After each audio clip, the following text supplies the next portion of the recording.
Hello, my name is Monica, and our group are going to be talking about American English.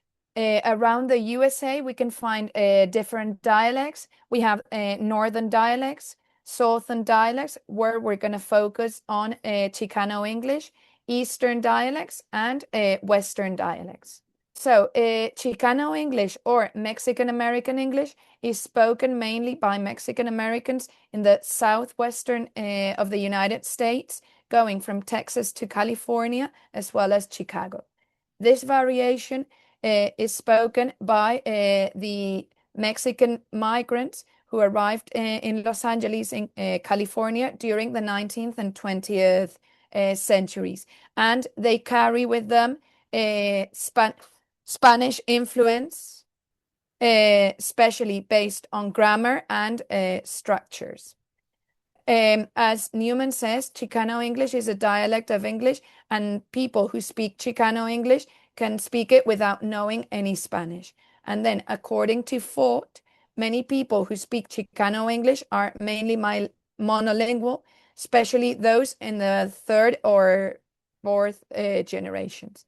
Chicano English has become its own variety of English with organized linguistic patterns and must not be confused with English as a second language.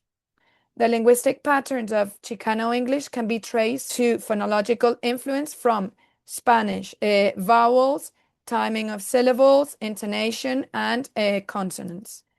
It also shows influence from well-known English dialects, including African American English and California Anglo-Saxon. The origins of Chicano English, as Hurtado mentions, can be traced back to the 1920s, and although there is not an exact number of the amount of people who speak Chicano English, it is estimated that around 40 million of Mexican Americans and Latinos speak Chicano English. So, what does Chicano English sound like? The use of a D sound instead of a TH sound, like this, them, in standard US English we pronounce like this, them.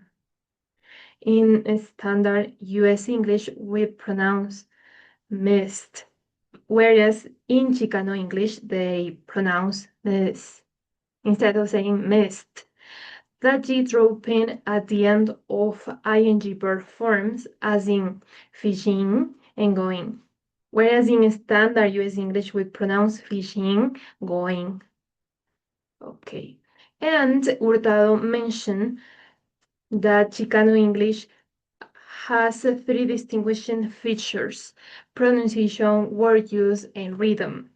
According to Carmen Focht, Chicano English rhythm is similar to a Spanish rhythm. Regarding word use, there's a specific word which is barely, and in standard US English, barely means almost nothing. So, for example, if I say I barely slept last night, it means that I didn't sleep well. Whereas in Chicano English, barely means recently. So if I say I barely passed the exam, it means that I recently passed the exam.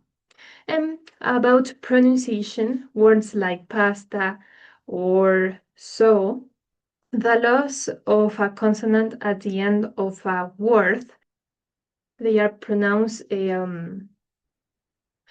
well with the same vowel. So they say pasta and so, whereas in standard US English, they usually say pasta and so. So, okay, I'm going to talk about the classification of Chicano English based on two models. The first one is catch-rule model.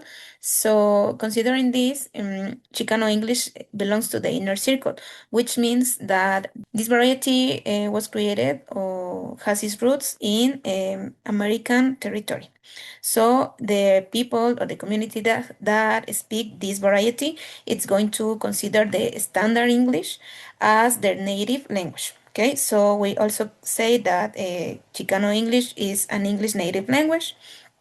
And we also need to consider that based on Compara, Chicano English has some Spanish roots, as mentioned before, due to the territory, because it surged in California, and at that time, according to the history, this was Mexican territory. So in mid 19th century, Americans arrived, but the community and the people already has a strong impact and strong elements in their variation of English. So what happened here is English, the standard English is the mother tongue, but was mixing with Spanish, and a new variation that it's Chicano English was formed. So with the other classification that it's based on Marie's model, we can say that Chicano English is a non-standard or central variety. That's because even if in formal contexts such as government, school, public communication, the community that has Chicano English as their variety will use standard English. When we're talking about a familiar context, like with neighbors, with family, or with someone that it's more closer to this community, they will use another elements, another vocabulary. We also need to consider that Chicano English has their own communicate system. So what happened here is that Chicano English has its own syntaxes, vocabulary, and communication. So we also need to consider that Chicano English has a strong presence of Spanish, and they consider this part important and fundamental for their identity. So, as conclusion, we say that Chicano English is in the inner circle, and it's a central variety. So, as we explained earlier, Chicano English is mainly spoken in communities located in the southwestern United States, as we can see in the map, particularly in California, Texas, Arizona, New Mexico, and Colorado. So now we're going to talk about other traditions that we can find in those areas. So in many of these communities, the rich cultural traditions have developed through influences of Mexican, indigenous, and American culture. Understanding these traditions is important because language and culture are closely connected, and the cultural identity plays an important role in the maintenance of this Chicano English. One of the most important traditions in many of these communities is the strong emphasis on family, as we can see in the next slide. On family and community relationships. Family gatherings often bring together several generations and help preserve these cultural values, traditions, and a sense of belonging. These close social networks contribute to the continuity of this cultural identity across the generations.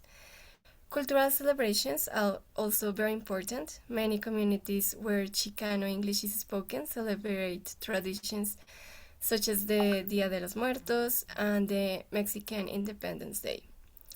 They also, in addition, have murals and literature, and they explore themes of identity, migration, and community experiences.